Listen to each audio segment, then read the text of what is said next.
the sneaky fun markets out and around town. Yeah. You know, it's just a little bit further outside of the downtown core.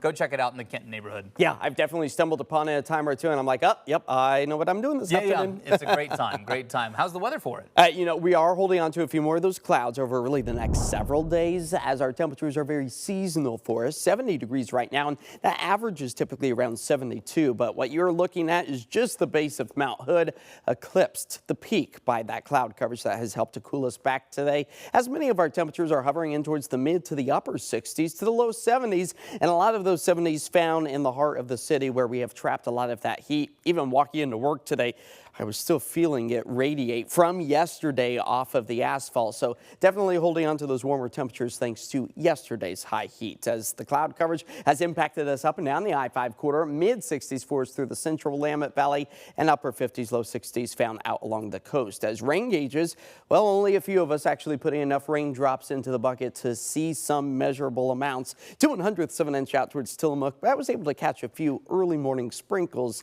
earlier today, as a lot of that moisture is coming to an end. Just a few brief scattered rain showers and lightning strikes out towards the I-84 location, which of course is always going to increase that fire concern as the drying skies are now starting to take shape here in the west, leaving behind that cooler pocket of air. Temperatures down anywhere from 15 to almost 20 degrees, a big drop from the summer-like temperatures we experienced yesterday. And boy, does June give us some extremes, with frost advisories in effect for the south central sections of the Beaver State and the northeast corner of the state of California, flirting with freezing by sunrise.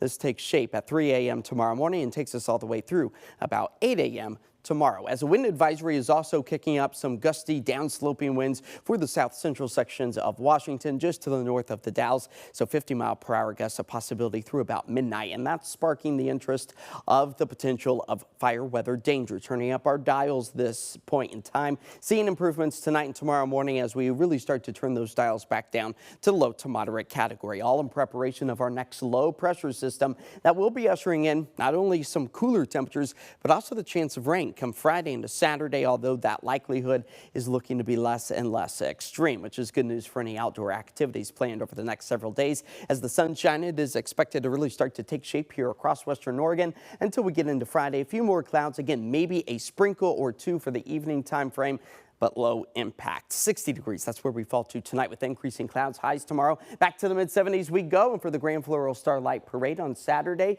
you can expect drying conditions, but dress in layers because it will be one of our cooler days. 65 degrees is all we managed to make it up to on Saturday. Not a washout this weekend as the sunshine returns on Sunday, and then a few more scattered rain showers and seasonal temperatures early next week. And that too helps to suppress the fire threat. So I like this trade-off of the summer-like heat, and then we get a cool down, keeps everybody happy. Totally, and seeing some of those showers move off the weekend a little bit there into the weekday, yeah, fan of that. All right, thanks, Josh. Yeah.